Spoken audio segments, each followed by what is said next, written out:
Hey everyone, Mark here from Mark for Glory Advocacy Media. I'm here with Crystal, and today on our Under the Surface series, we're going to be discussing forgiveness and how it's relevant to the disability community. Crystal, do you want to think about that? Well, there's a lot to say about that. Um, First, how about if we ask him the first question? Oh, And John, is John there yet? he's just. Oh, John is here. Actually, before we get to that, I should Okay. go ahead and introduce John and Anne for those who don't know. Um, actually, Crystal and myself, for those who don't know. Uh, First of all, we'll go in alphabetical order. So Anne comes to us from the Parkinson's community, where she is a boxing student as well as coach. And John comes to us from I guess you would say, John, the spinal injury community. Yeah. And he's been dealing with that since he was 11, and he's sixth dan or sixth level in sixth level black belt in karate. Whew. And you're in New Zealand, right, John? That's correct. Yeah, it's 8 o'clock in the morning, so it's quite good. Whew. Well, good morning. Hey, Yeah, Good afternoon to you guys. Uh, thank you. thank you. Um, so like I was saying before, today's topic of discussion is forgiveness, and we're going to try and relate it to the disability community and uh, see how if we can maybe give some people tips for dealing with this issue and how they can relate it to their lives.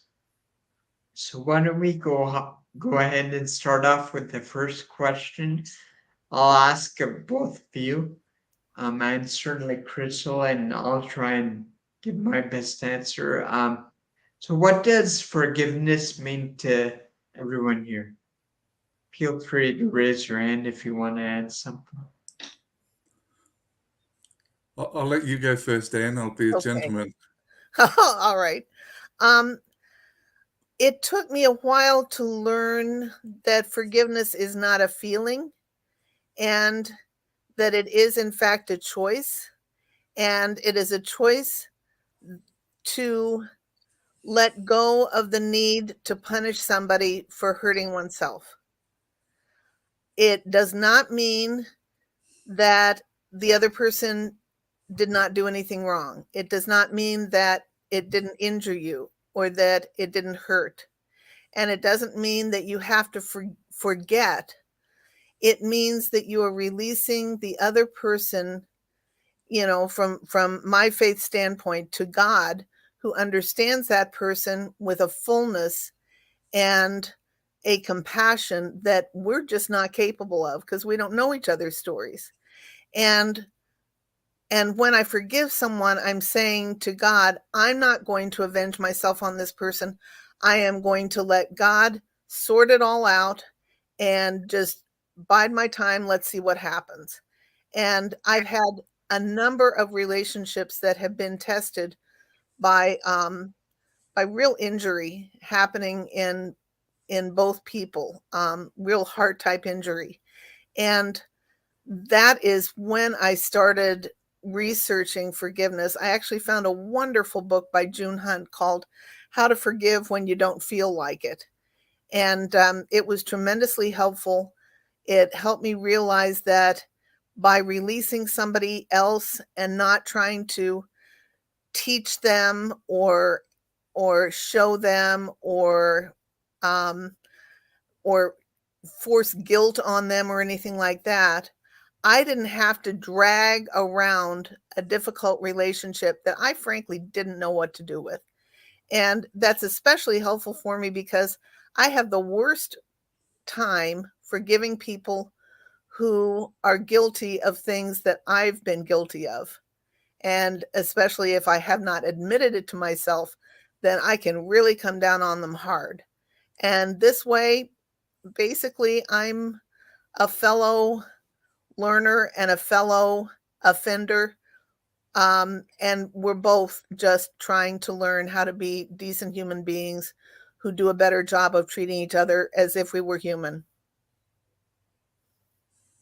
Yeah, that's certainly a good point, and that must be hard, must be difficult to come to that realization and be able to let go in that way. I've had a fair amount of practice. I got to thinking the other day that almost every important relationship in my life has gone through a period of being burned to the ground.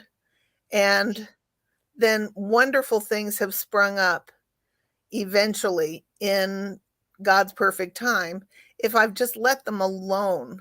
My problem comes when I try and fix things and solve things and interfere and quote unquote get through to the other person.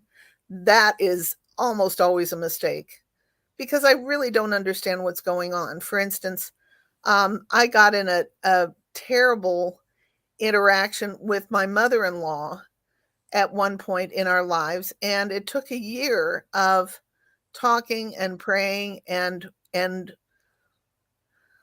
working at the forgiveness thing with each other before she and I realized that the entire difficulty we had had with each other was because of a literal misunderstanding. And once we realized that, we had a relationship that was ready to prosper again. And she and I ended up becoming pretty much best friends. I was there with her at the moment that she died, and she lived with us for 9 months. This was years later. And I spent a day every week visiting with her before she moved in with us because she was just my favorite person. And I would have missed out on her if we had not clung to the hope of forgiveness of a mutual variety. And I needed a lot of forgiving for the way I handled things. She needed a lot too. But once I knew some of her backstory, which only happened after she and I started debriefing, after we'd forgiven each other, I could understand why she had reacted the way she had. She had a very difficult childhood and there were some triggers going on. And it really, frankly, wasn't personal. And I will always be thankful for having reconnected with this wonderful woman who had suffered enough in life. She didn't need to have me adding to her sufferings. She greatly enriched my life. Yeah, I think that's the thing. Sorry, what were you going to say, Mark? Oh, I was just going to actually thank Anne for sharing that. That must have been a hard thing to go through. Well, it was for both of us because we really cared about each other. We had known each other for 9 years and we had always had a warm relationship with each other, but there had always been something missing. And I had grown up in a family that was very close and we were very demonstrative and we hugged each other all the time and told each other we loved each other all the time. And she had grown up in a very troubled family and had dealt with a lot of very painful things as a result of being part of that original family. And as a result, she was trying to give to me what she was not given by her parents, which was a respect for my autonomy. And so I was trying to be close to her and she was trying to give me space. And boy, did we have the misunderstanding of the century because we both cared so much. But, looking back, I think had we not had that experience of everything burning to the ground, our whole relationship, I mean, it got pretty ugly, frankly. We said things that you can't unsay, and it was hurtful and it was scary. And then looking back, I find myself remembering that there are certain seeds which only germinate and crack open and begin to grow after a forest fire. They require that kind of pressure, that kind of heat, that kind of extreme subjection to pressure in order to finally grow. And I think that there are things in relationships that are dormant until there is an extreme difficulty between people, which requires radical forgiveness. And then, boy, is it beautiful. Yeah, it is, and it's an impactful story that you share, and a lot of people can. It's a hard lesson to learn. Oh, Yeah. definitely. It is. A friend of mine and I were just discussing something you just brought up. And that is sometimes the way people act and you think is, hurtful on purpose or whatever is actually a reaction in a survival mode from something else that happened or is happening. And Really that can be perceived as you being a bad person. Exactly. And when we write each other off, then we end up having to undo unnecessary damage before we can reconnect. And I don't know about anybody else, but when I have a relationship which has been through, as a dear friend of mine would say, a terrible kerfuffle, I love that word. There is a part of my energy, spiritual and emotional and even physical, that is just circling around that relationship, just like a program that hasn't loaded fully. And when I can just release that relationship, then it can be addressed in ways that are sometimes wildly creative and unexpected, and that I would not have been able to come up with. And then sometimes there is a restoration that is just absolutely precious. And I often find that the person with whom I've had the greatest amount of difficulty is the very one through whom I am meant to learn some really important lessons. And I'm so grateful for all those people who have been restored in my life and for all that they've taught me and all that they have forgiven me, because I am deeply in need of forgiveness just as much as they are. We all are. So one thing we It's, have in common. Yep, Yeah. that's a deeply ironic set of circumstances. Like John will relate, and certainly you will from the boxing. Sometimes the best way to deal with an opponent is not do anything at all. Let them do the work for you, Yeah. right? Mm, And Yeah. it's really hard to let go and just let that happen. But yeah, it's Sometimes. interesting. Like the forgiveness is like a two-way thing, isn't it? You've got to sometimes look for forgiveness yourself to understand why the other person has acted that way. It may have been something you've done without realizing. mhm. And then sometimes because they've hurt you, you haven't accepted their forgiveness, and it's biting away at you, if you know what I mean, until you sort of suddenly realize that they did not have bad intent with their action, but you've held on to it. And that's been festering inside of you and sort of making you into this person that most probably you don't want to be. So sometimes it's looking at yourself and really forgiving yourself for acting the way you have. It's, yeah. Exactly. June Hunt describes in her book working with groups who are struggling, who have individuals struggling with forgiveness issues. And she illustrates the whole forgiveness thing by bringing a large burlap bag on stage and having somebody who is struggling with forgiveness come up onto the stage too. And she has a bunch of rocks there. And she invites that person to pick up a rock and name the offense that they're having trouble letting go of, and then put it in the bag, and then keep going until they have placed a rock in the bag for every offense that they're still offended by and cannot quite forgive. And then she says to them, okay, now run, grab that bag and run forward, skip, dance.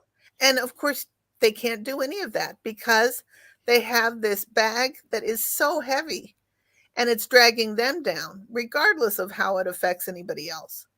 And then she says, but if you could just let go of the bag, and then she cuts off the tie to the bag, and all those rocks are still there. They're all still in the bag, but now they are resting on the stage. They are not slowing the person down. The other person can move forward in freedom. And she points out, if the Lord God is able to take care of the rocks, you don't need to.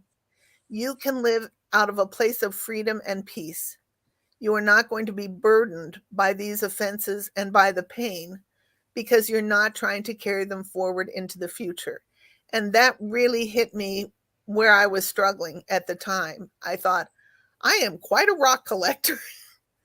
and I made up my mind that I was going to let go of my bag of rocks. And I've had to do it a number of times because I have a tendency to sneak back on stage and grab that burlap bag and stuff it with a few more rocks and try and drag it. And then I go, whoa, this isn't working any better than it did last time. And then I remember to let go of the rocks and just deal with myself and just deal with my need for forgiveness and the things that may be blocking me from even realizing the things for which I need to be forgiven. Oftentimes they're too big for me to even see, too close for me to recognize. Yeah, that's definitely true. We can be blinded by, I don't know, our own inner dialogue and our own ego sometimes, and Oh yeah. sort of blind to reality and the truth. Like maybe somebody who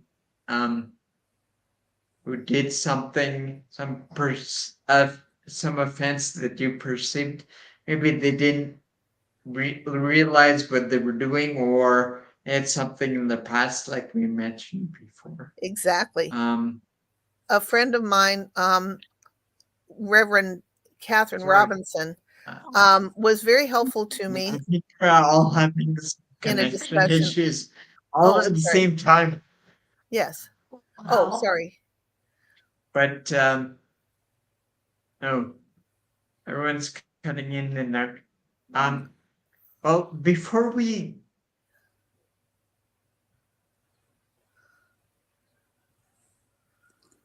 Looks like we've lost Mark. A little bit of technical difficulty. Yeah, Well, I technology's just wanted to good. mention another thing that was helpful to me. So Reverend Catherine Robinson mentioned to me the possibility of a prayer bowl. And she said, when she has trouble releasing somebody for forgiveness and moving forward, she just writes their name down on a piece of paper and puts it in a bowl. And to her, that's a physical manifestation of letting go of that person. And she sometimes wants to pluck it out of the bowl and get to work on the problem and the person again. But actually, if she can just trust God and leave that person in God's care, then amazing things happen.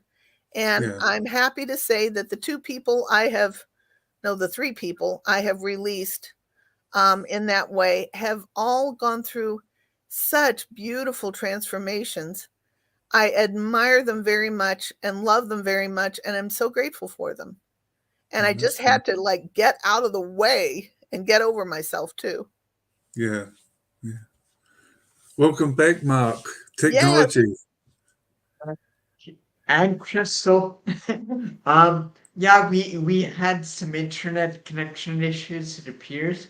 So, but thanks for holding down the fort for us. So before we get into the next question, we wanted to take a bit of a sidestep here, like they might do in judo or karate or whatever. So, but it is related, and in the stuff we were just talking about, maybe we find it necessary to forgive people who may have not considered us or our feelings, or maybe we've gone through life and forgotten other people. And so this song is particularly speaking to that. And we wanted to discuss it a bit further after we played it. And we're both grateful for our friend Anthony Vidal for, first of all, writing the song, and second of all, giving us permission to play it here. So let me go ahead and start. Crystal, you can start that up, right? So Crystal is going to start it up, and we'll take a listen. It's about 4 minutes. Okay. And then after we listen to it, perhaps we can discuss it, because what he's talking about is extremely relevant.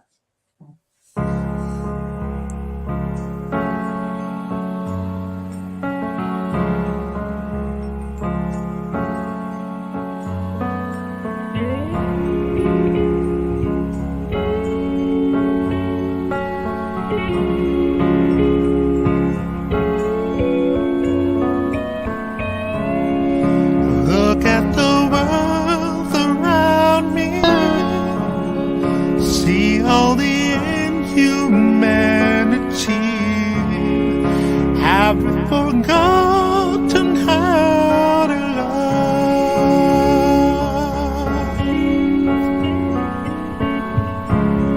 Defined by material possessions, no stopping to ask the question, when will it ever be enough? And I know that there's more to life than what our eyes can see, what our money can buy.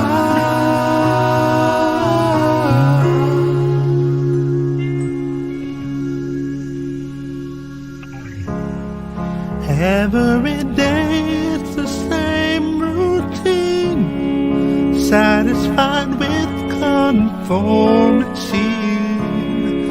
Have we forgotten how to live?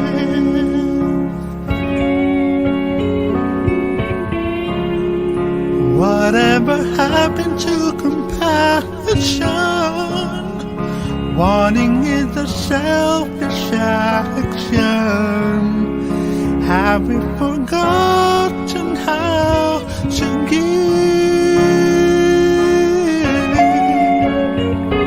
And I know love is what keeps us alive. And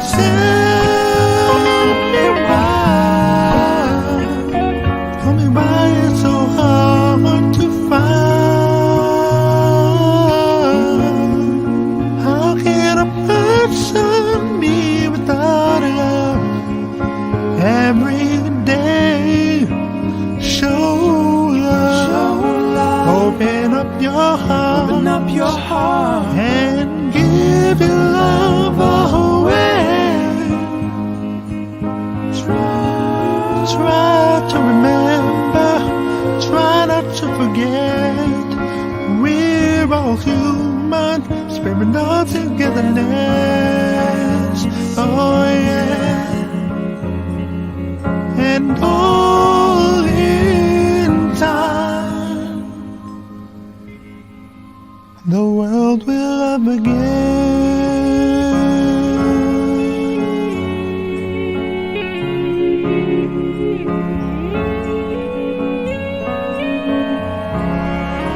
Have we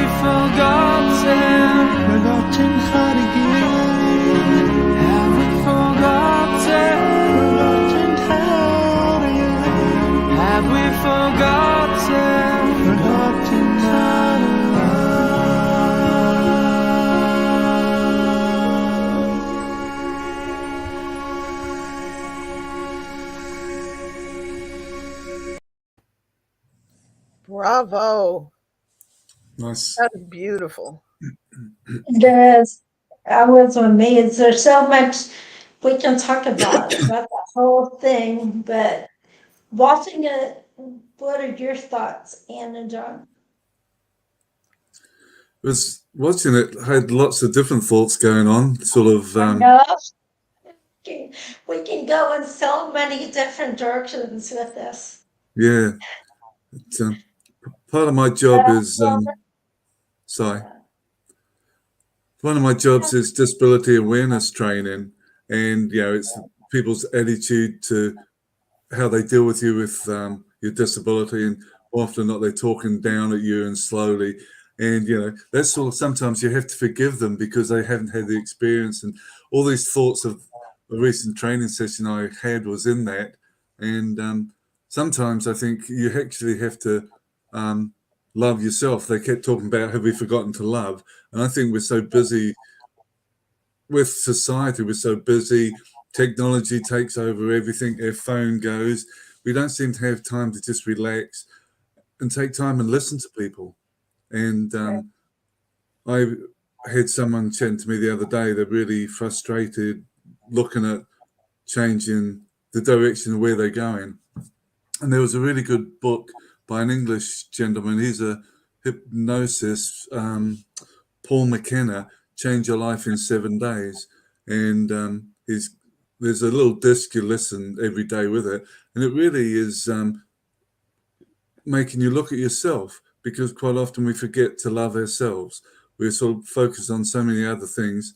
And he says, right, think of the time that you did something and someone praised you, and multiply that and things like that. How did you feel? And the warmth you felt and all that type of thing. And it's a very powerful tool, when you start thinking, well, everyone's telling you you're good, start believing in that, I think, so watching that video, so many thoughts were going through my mind. It was pretty powerful. I have several friends with pretty big challenges. They are either in wheelchairs or they're functionally blind. I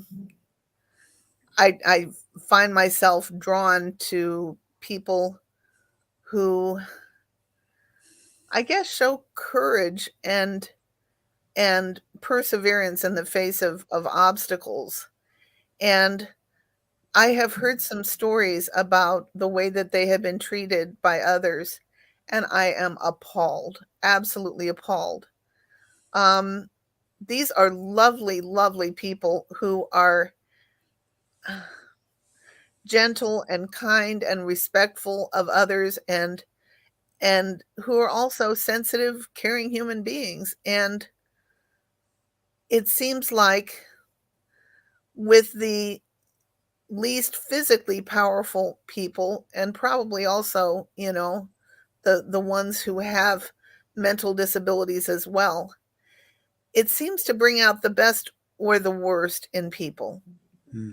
Either people find themselves connecting with them and being greatly enriched by them, or else they seem to let something dark inside of them just come out, and they just are harsh and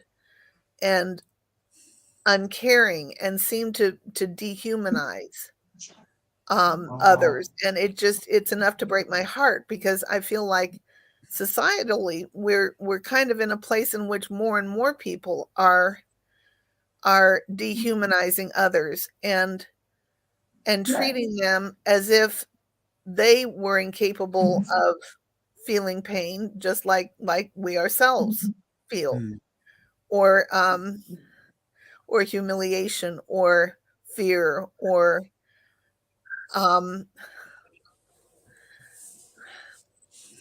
I guess shame. It seems like there's an awful lot of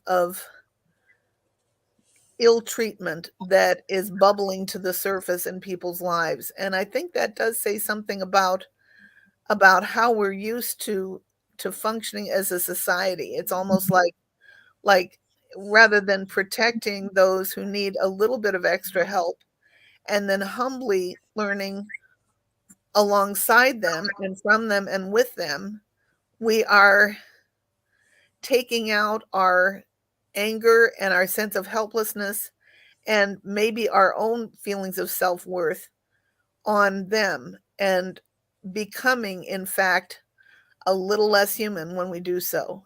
Mm. It doesn't diminish them, but it sure diminishes us when we treat people like they are anything less than precious and wonderful and worthy of being honored and respected and loved.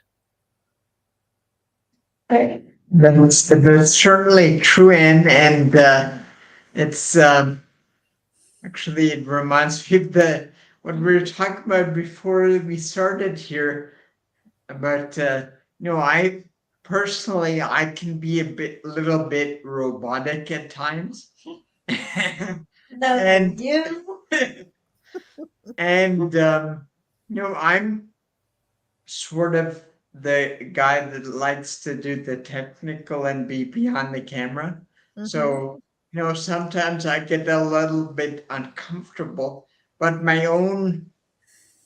the way I treat people in being cold and robotic isn't necessarily because anything's wrong with anyone else. It's a reflection of what's going on the inside, right? Well, I've never experienced you as being the least bit cold. I mean, the very fact that you choose to seek out stories of people overcoming odds and dealing with difficult subjects, I think speaks more to who you really are than that little bit of self-evaluation there. Very humble man. Exactly. Yes. Yeah. Very Well, humble and doing a great deal of powerful good in the world. So thank you for all you're doing. Well, thanks for the virtual pats on the back. I will definitely take note of that. I tried, but he just didn't take my word for it. The thing is, it's possible to love and serve humanity by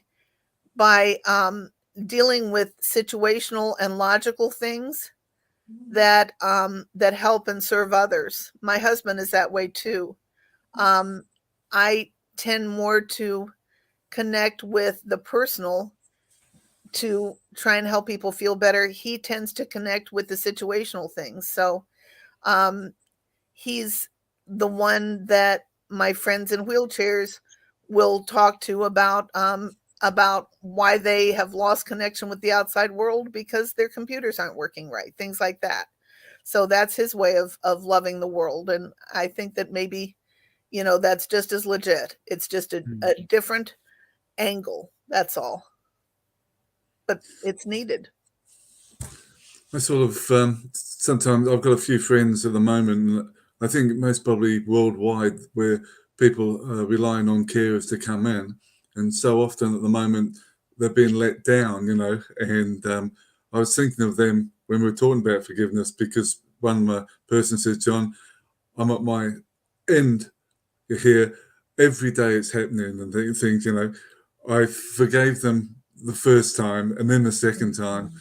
And now it's happening more and more, I think that's the thing when you've got a disability, you put a lot of trust in other people. And I think that's sometimes when something's happened, how far do you go, with your forgiveness? It's like we're always putting up with it, And I think it's especially heartbreaking for people who do have major disabilities because every action is a logistical issue and takes huge amounts of effort. And I have several friends who have done Herculean jobs of overcoming obstacles, and then they're waiting on the community of able-bodied people to put the finishing touch in place or make it all start happening. And we let them down time and time again as if they matter less, which is heartbreaking and infuriating. Yeah, it definitely is. And we wanted to address this in the a question we have coming later on. So So it's right, really, yeah, uh-huh. so Don was right on cue. So what was that, So- Christoph? the Your question was right on cue with Ah. our next question. Nice. So, what are the limits of forgiveness, and how long do we have to put up with people's bad behavior or repeated bad behavior? I think that in some ways that sort of touches on what Anne was saying, that you sort of really sometimes just sitting down with a person and finding what the issue is, and sometimes it's a little bit of misunderstanding, and sometimes it is that understanding as well. Sometimes in these times we have to be a little bit tolerant and realize that there are issues. People are sick and can't come and give you the help you need. But then on the other side, the company has to realize that you're affecting the person's life by not providing that care, using that sort of as an example. But yeah, yeah. How long do you put up with someone's? I mean, I know people that every week I'm sort of saying you're doing this or trying to help them, but they need to have a look at themselves as well. That's a good And point. it's understand what their behavior is doing. And I think if I'm faced with someone like that, I will let them know how their behavior is affecting me personally. By you saying that, you've actually hurt my feeling, and I feel like this now. So you're sort of humanizing their words or their actions into feelings. Right. That's very good. My husband and I had an exciting first 5 years of marriage because we're kind of different from each other, and we misunderstood each other a lot. And he thought I was overreacting to everything in the world, and I thought he was underreacting to everything in the world. And we developed a habit in the first 5 years that has stood us in good stead for the next 35. When Doug says something or does something that I find myself reacting to in not very positive ways, I begin by saying, Doug, I've known you for a long time, and you've always been a kind, honorable person with great integrity and been very trustworthy. Now I'm confused because you just said or did blah, blah. If I said or did that, this is what I would mean by it. Is that what you're trying to tell me? And in all these years, we have yet to have a moment in which he goes, yep, that's absolutely it. No, he goes, no, that would not even have occurred to me. And one of the wonderful things about that habit is that it avoids allowing misunderstandings or miscommunications or semantics or any of that kind of stuff from getting so entwined in the interaction and the relationship that it's impossible to free it from the relationship. If we begin by making sure that we have understood correctly, that helps. And if we give the other person credit for the best of who they are, it also makes it more likely that they're going to try to live up to that, which is a pretty good thing. My husband will say, you've always been trustworthy and reasonable and kind, and I have no idea why you just said the thing you did.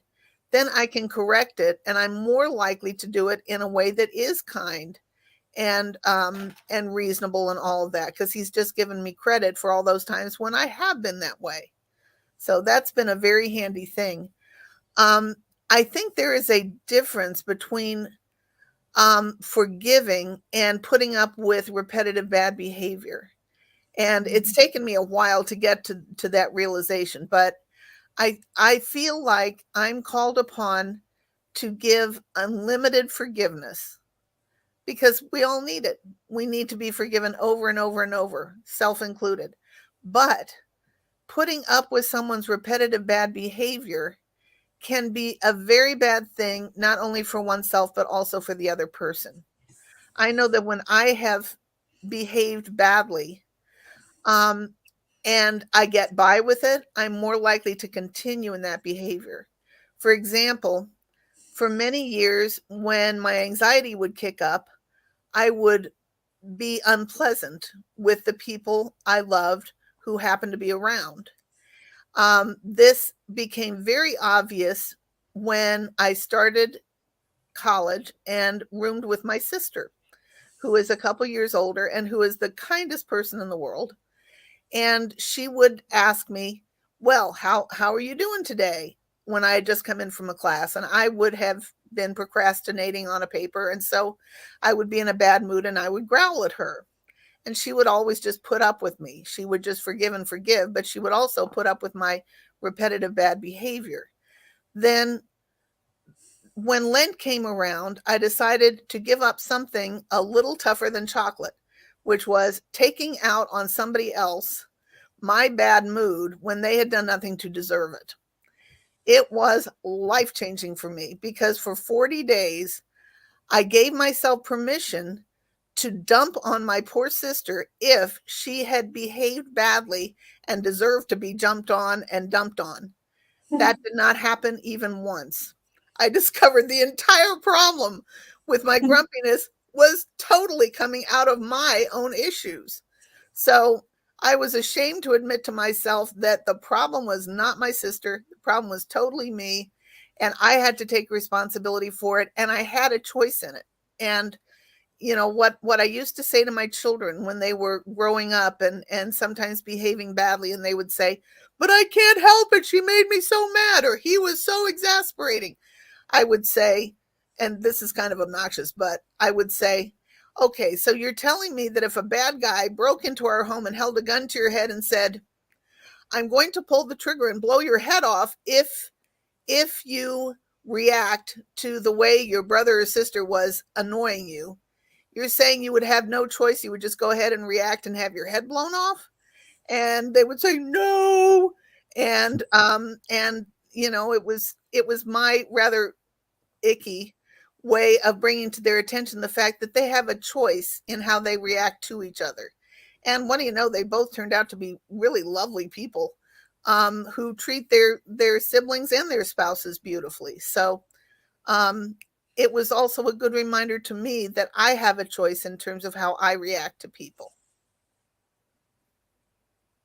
Right. I think that's it. It's the choice, isn't it? You know, Hmm. and sometimes you can't change that person's bad behavior. So is the relationship worth it? You You've just have to invested protect time with it. yourself from it, right? Yeah, and And that's then we get into boundaries, mm, which I also Like, did not understand about for many years. I feel like, the best thing we can do is fix or do whatever we need to do with therapy or self-realization to figure out what internally messed up and that happened. And what you do with it and how you try to fix yourself is one thing, and what they do with what they did, they can live with it or they can fix it too and try to make it better, their life better. Exactly. So you can't control what other people do. no. You can't control how they're going to treat you going forward either. Exactly. That's very true. And I think being deeply honest with the other person about how they're affecting you can be helpful because sometimes people affect each other in unexpected ways sometimes.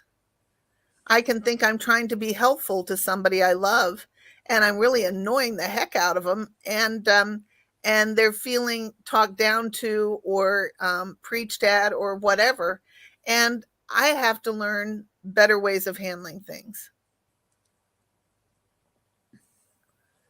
which of course means I have to get over myself and any pride issues because part of me always wants to be right, always, always, always, and I'm so seldom right. So I have to learn to just be humble and listen and think it doesn't matter whether I didn't mean to hurt them.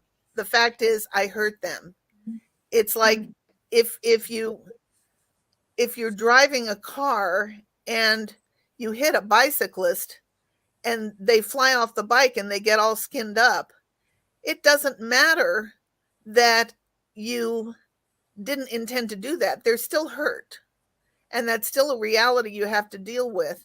I mean, obviously, you wouldn't want to choose to do anything like that, but it doesn't make their hurt go away just because you didn't mean to do anything to harm them.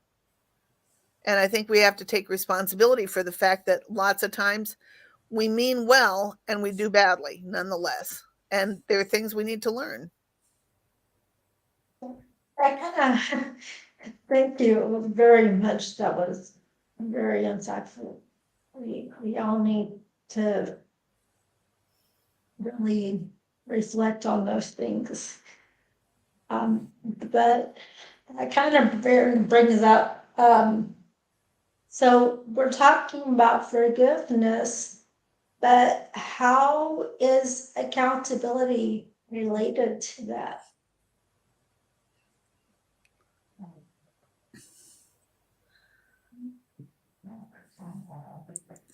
It's quite a sort of heavy question, really.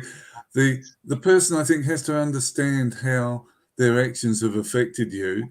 I mean, accountability. Do I want revenge to the fact that they've hurt me? Yeah, and therefore, yeah, to me that would be wrong. Therefore, I'm going to then be accountable for having hurt them, and then I'm going to have to ask for their forgiveness. And it's the way we react to people sometimes. And I think, to me, it's trust. I've got to believe, and I hope the person, if they've hurt me in their actions or words or deeds, they haven't done it intentionally. And if I forgive them, I'm trusting they're not going to repeat that action. And therefore, their actions is then going to make me hopefully understand or get a better picture on them. Did they mean to do it? Is it their personality? Is it a trait they've got that they, always have to be right, for example, and they're not prepared to listen? I think the person has to be accountable, but sometimes it's just making them aware of what their actions done, because sometimes people do things and they don't realize. Exactly. And sometimes we think we've forgiven each other, but there are still roots in there. It's like when you pull up a weed and you just get the surface of the weed and there are all those roots in there. One of the most wonderful Valentines my husband and I ever celebrated was the one in which we got an extra large roll of toilet paper and we asked each other for forgiveness for each of the not quite gone offenses that we have inflicted upon one another over the years. And each time we would tear off a square of toilet paper and put it in a stack. And we figured we might need extra large. So we got a big roll. And I asked forgiveness for something I had said on our honeymoon. And, I had already asked his forgiveness, but I didn't feel fully forgiven. And I still felt guilty. And he forgave me freely. And I tore off a square of toilet paper and put it on the stack. And then he asked me for forgiveness for something he'd said the week before. And we added it to the stack. And we finally were exhausted from having asked forgiveness for anything and everything that we might have accumulated over the years. And then we took the whole stack and put it in the composter. And we said, here, make flowers out of it. It was a delightful experience. It was one of the most peculiar Valentines we'd ever had, but also one of the most deeply loving and personal. That it can be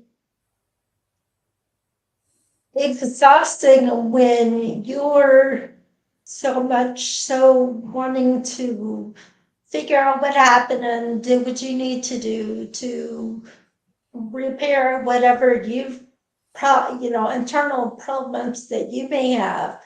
But the other person is pretty much saying it was all you and I did nothing.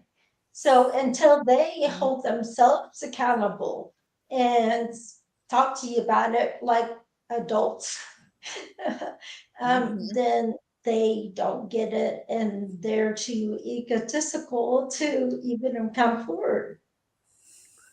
That's very insightful. I have a couple of friends um, who were married to people who, in marriage counseling, kept insisting that they were completely without fault and the other person was completely to blame. And there's not a lot you can do about that when somebody decides to hide behind this wall of um of supposed innocence when we all have at least some part in just about everything that goes wrong in a relationship. There's not a lot you can do about it. The other person had already learned and changed and asked forgiveness and forgiven and all that kind of stuff to the maximum degree, and they were not met halfway. They were not even met at all. They were just encountering the stone wall, and those relationships were not able to move forward. Yeah. You had brought up earlier that, you always forgive. Yes, definitely. To move forward yourself, Yes, uh, to heal, you forgive, everything. But some people, they want to stay there. mhm, They don't want to move forward there. They think they're perfect the way they are. And, exactly. that's really sad, that you heard that way. But, a lot of the world is that way, like, especially corporations and, government, obviously. Um, Yeah, and it starts from the top down. It teaches people from the top down how to treat other people. exactly. And until those big corporations, the government are holding themselves accountable, then everyone else is going to suffer. Yes. Well, I have a weird forgiveness Or story to for make you. this political.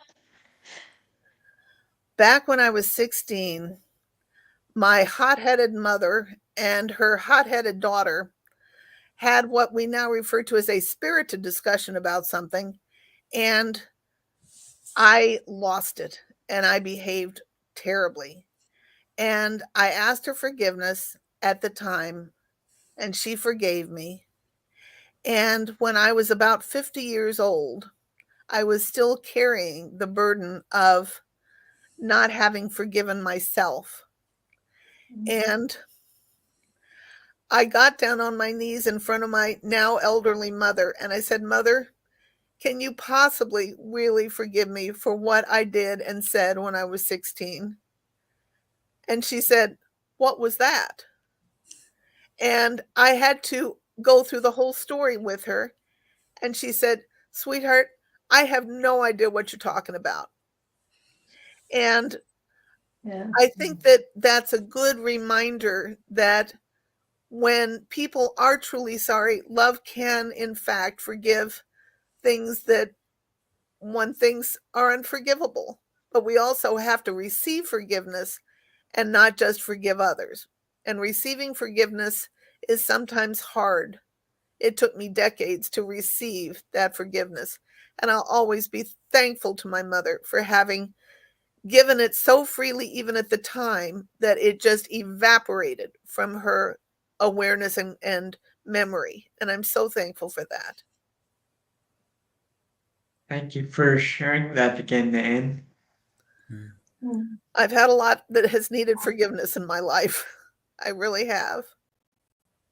Um, actually, I had a thought. So, and then maybe another perspective on this question is, um, about forgiveness of yourself for something maybe you blame yourself for doing to somebody else or allowing to happen, right?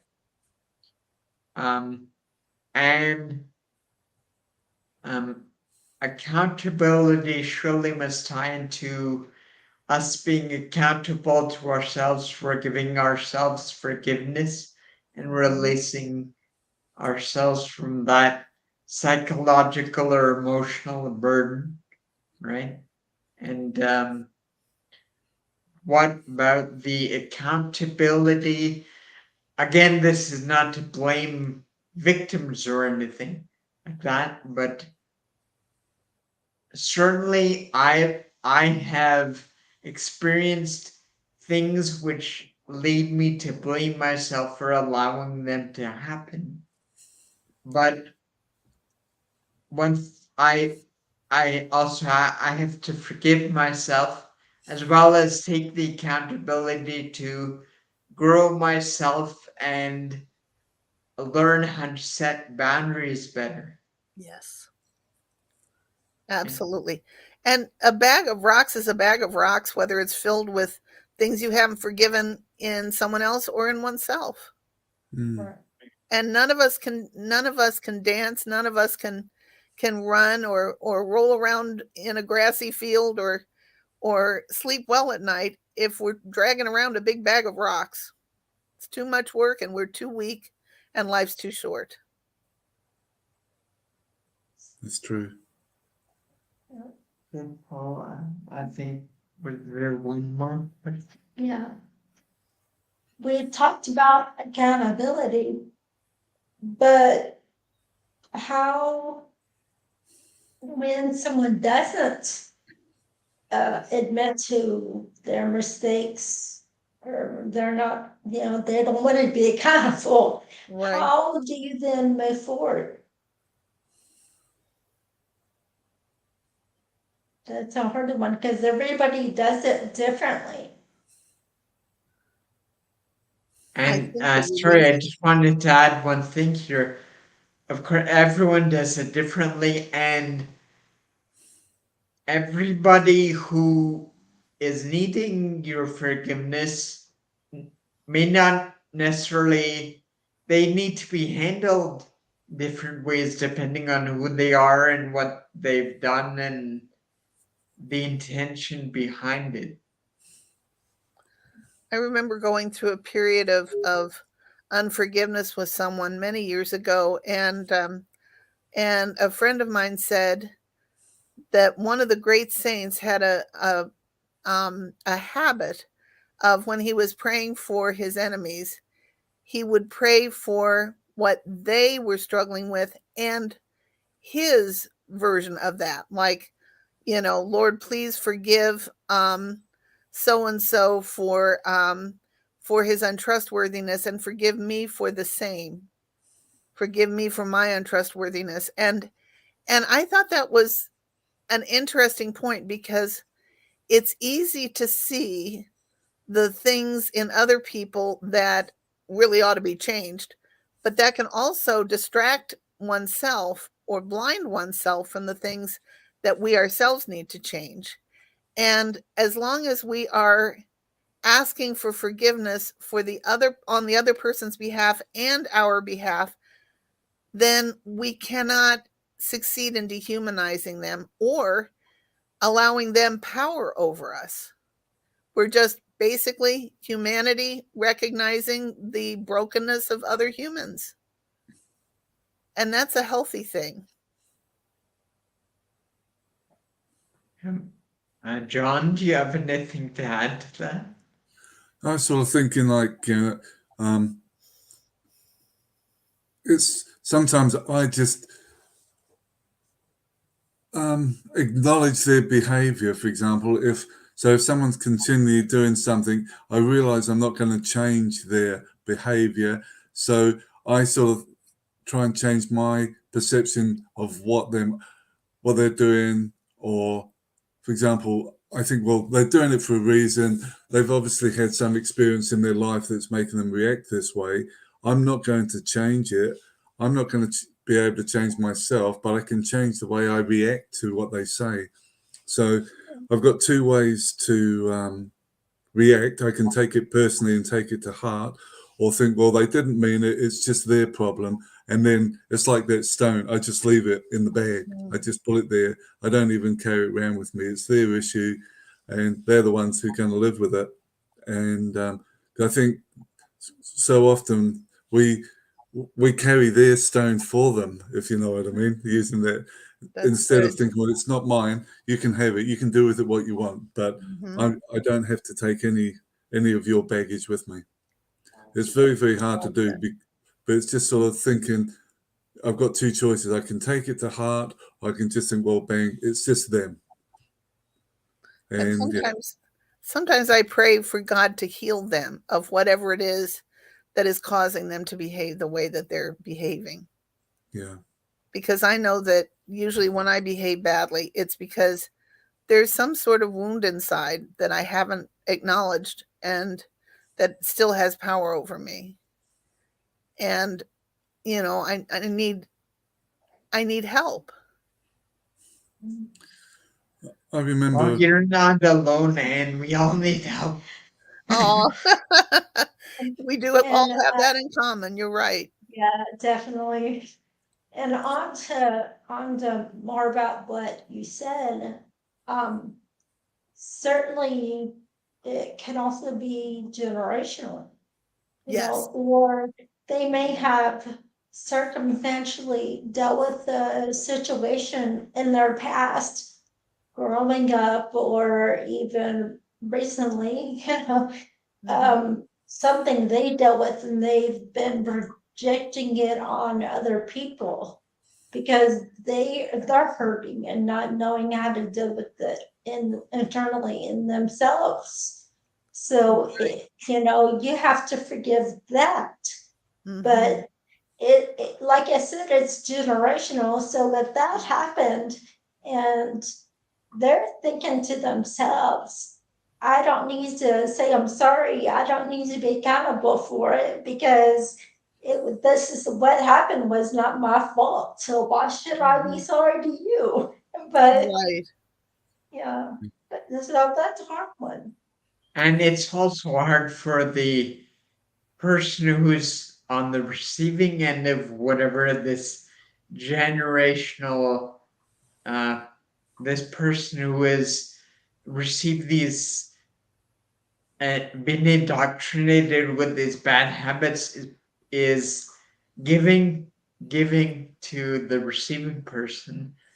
Uh, it's the line can be blurred. Like, yeah, at some point you have to stop justifying their behavior because sure, they've gone through all that, but at what point do you stop letting that be an excuse? Yeah.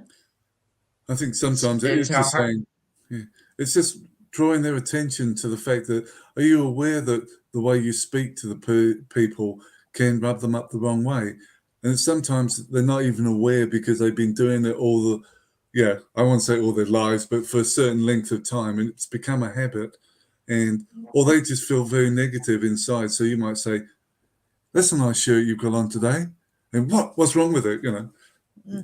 And so then they may not, it's their problem, and they've got to identify it, and sometimes you can help them, but then of course if they're feeling negative, you say something and they'll just turn it negative.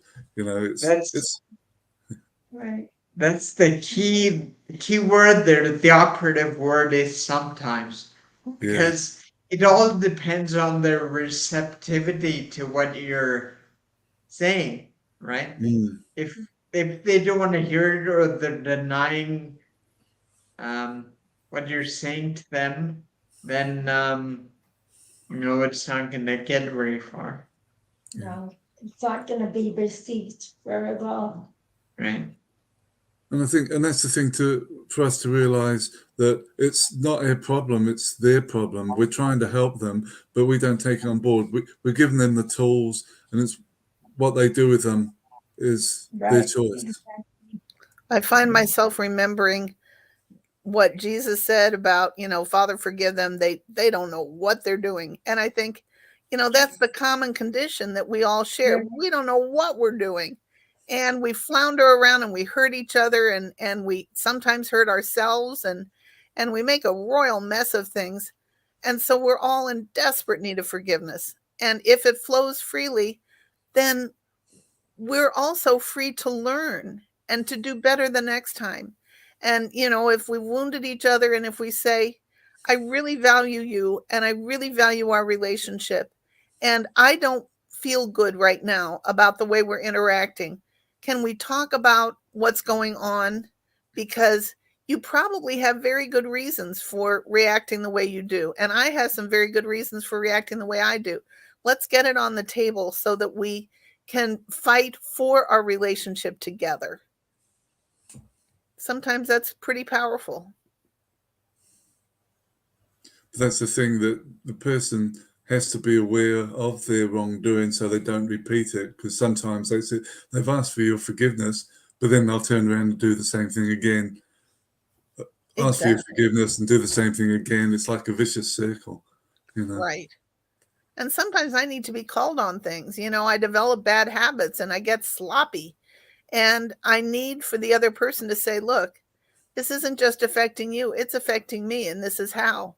And if I value that person, that might give me the incentive to change my ways.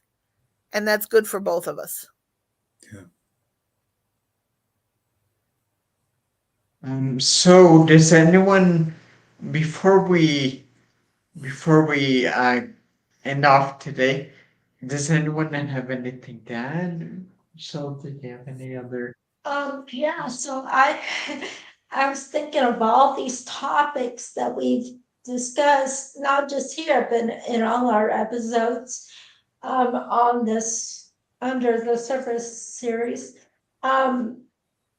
So I'm thinking, anybody that's not disabled, have been put in the background, and and they must think, wow, these are relevant issues to me. How are these disabled people able to talk about such these topics that are happening all over the world right now? I have one thing to add there. I think the reason I'm fairly new to the disability community, but I can see around me there are people that have been living this life for a long time, and they have prolonged exposure and enough experience to understand all these things on a deep level. And it's just one example of what's happening to people of different classes and backgrounds and all over the world. And just like in martial arts, I was talking to Crystal about this earlier today, John.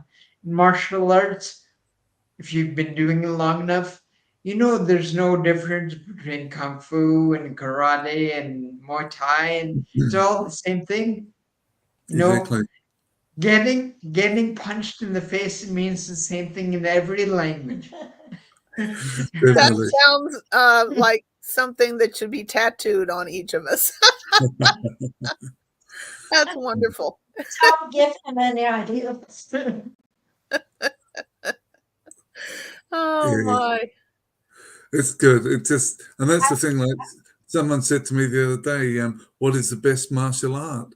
And I said, not being there, Wow. That's insightful. Yeah. Very interesting. And that's the thing, like one of the questions I asked one of my students last night was, what's the difference between karate and karate do? And I mean, this is pretty heavy, but karate is a martial way, you learn to defend yourself against someone else. Karate do is really learning to defend yourself against yourself, because you are your worst enemy yourself. It's a way of life. You push yourself continually to make yourself both stronger physically and mentally. And your worst enemy is yourself. What's Always. in here? And then it really leads back to a question that sometimes to ask forgiveness you have to forgive yourself. Which I think makes it actually easier to forgive others. Because I think when I don't forgive myself, I'm kind of emotionally and spiritually in a place of rigidity.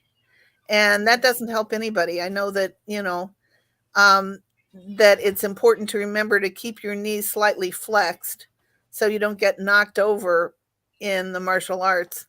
And I think it's a spiritual and emotional state also. If I can stay a little bit flexed, I do better with myself and with other people. Become the willow. Yes.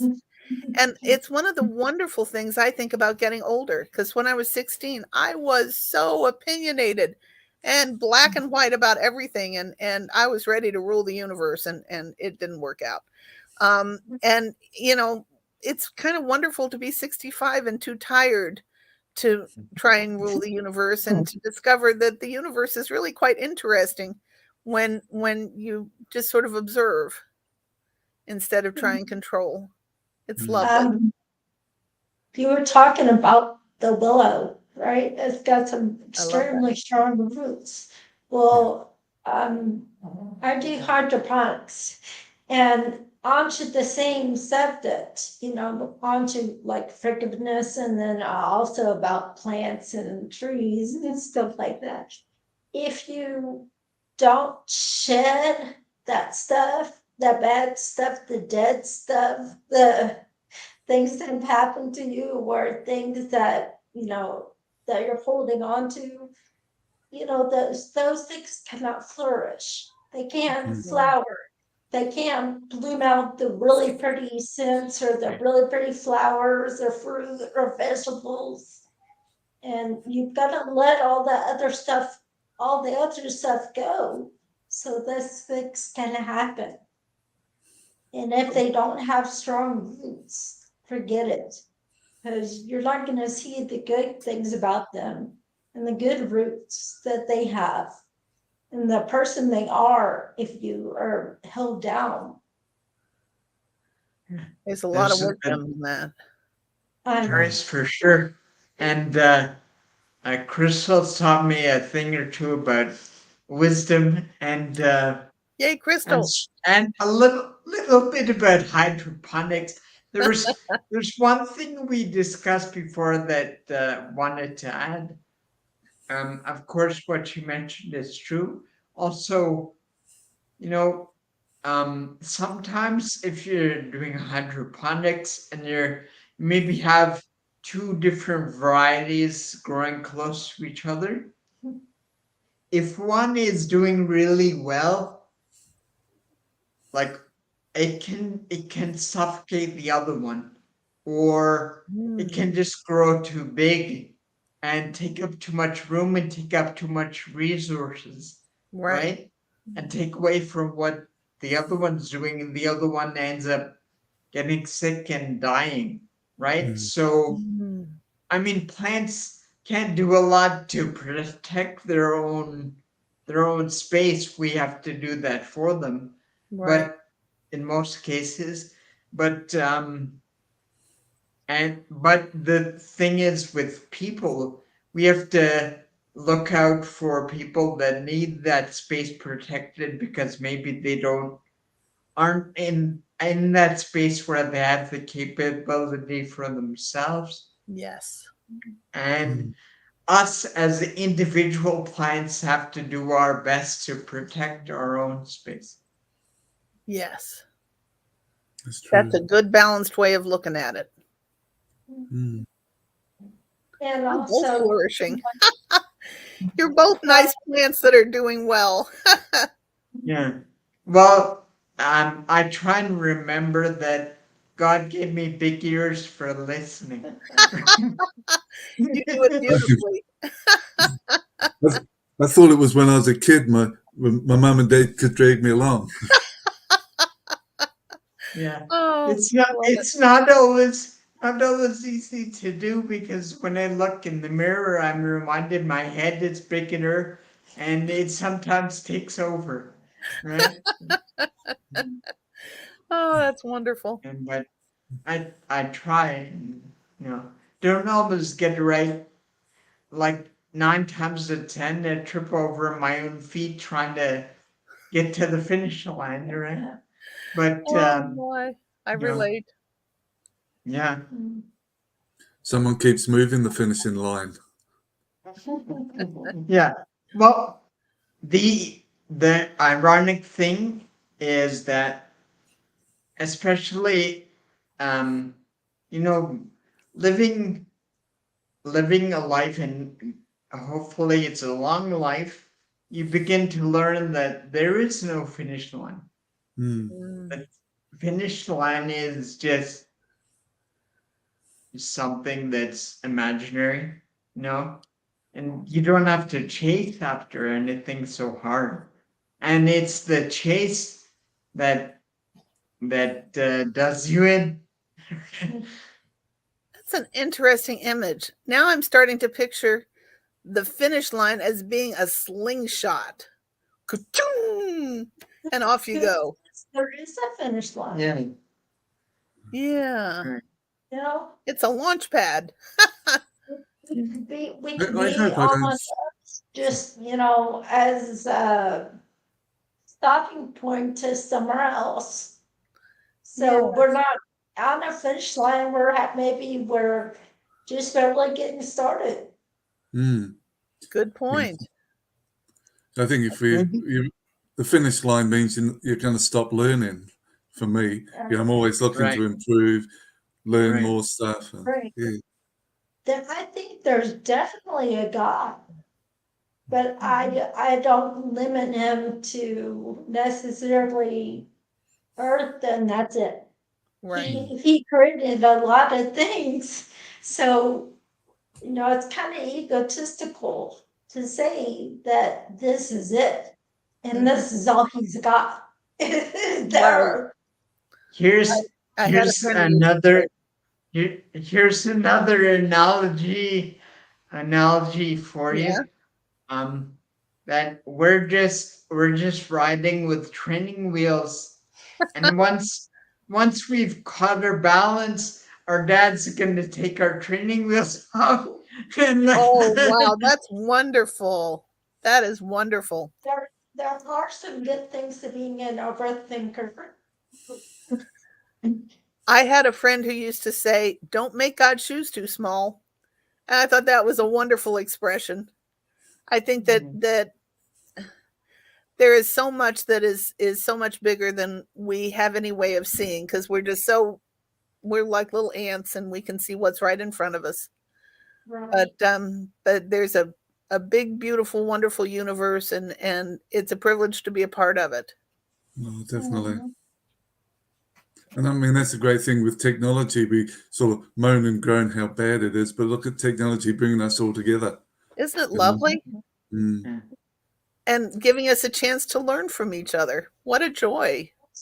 Yes, there are definitely some good and bad things about it, Hmm. but the good way outdoes the bad. Oh yeah. Oh yeah. I think it's kind of like elementary school or high school. Sometimes the biggest bullies and loudest voices get the most attention, even Right. though they're the smallest. They're a minority of the class, That's right? true. And Yeah. oftentimes as things unfold, those big loud bullying voices become a little clearer as voices of people who are maybe scared or have been hurt and who are trying to have inappropriate control over Yeah. other people. And sometimes they're the ones who are in need of compassion if we just knew their stories. True. And we wouldn't be scared of them. We would be trying to encourage them in all the right ways. So we'll And, hope that these messages go out to them. and sometimes it is just finding a connection with that bully and Yes, sort of understanding them, and then them starting to understand how their behavior affects others. very good. You're absolutely right. Sometimes all we can do is give people, you know, the outlooks and the different, ways of thinking. Mhm. And hopefully they'll take it in and think about it.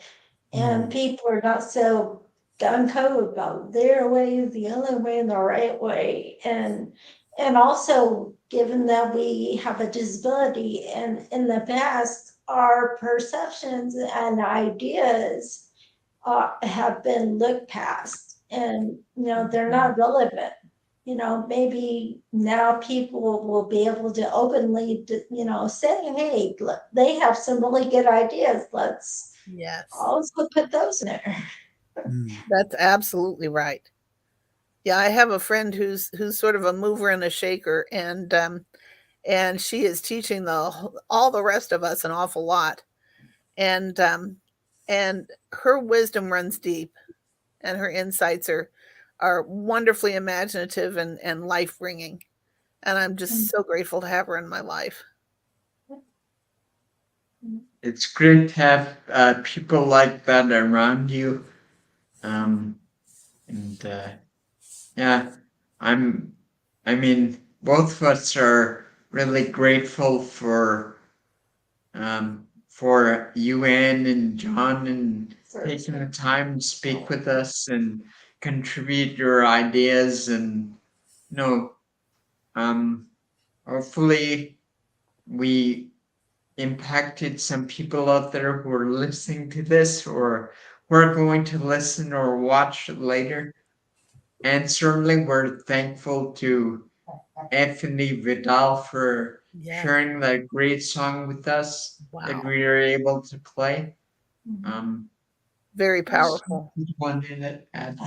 This has been extremely insightful. I totally appreciate you guys having this dialogue with us and helping us with giving people a voice and maybe put in there, be able to openly discuss and talk about issues that they haven't thought about. Hmm. That's true. I'll bet that lack of forgiveness robs more people of their natural power as humans than just about anything.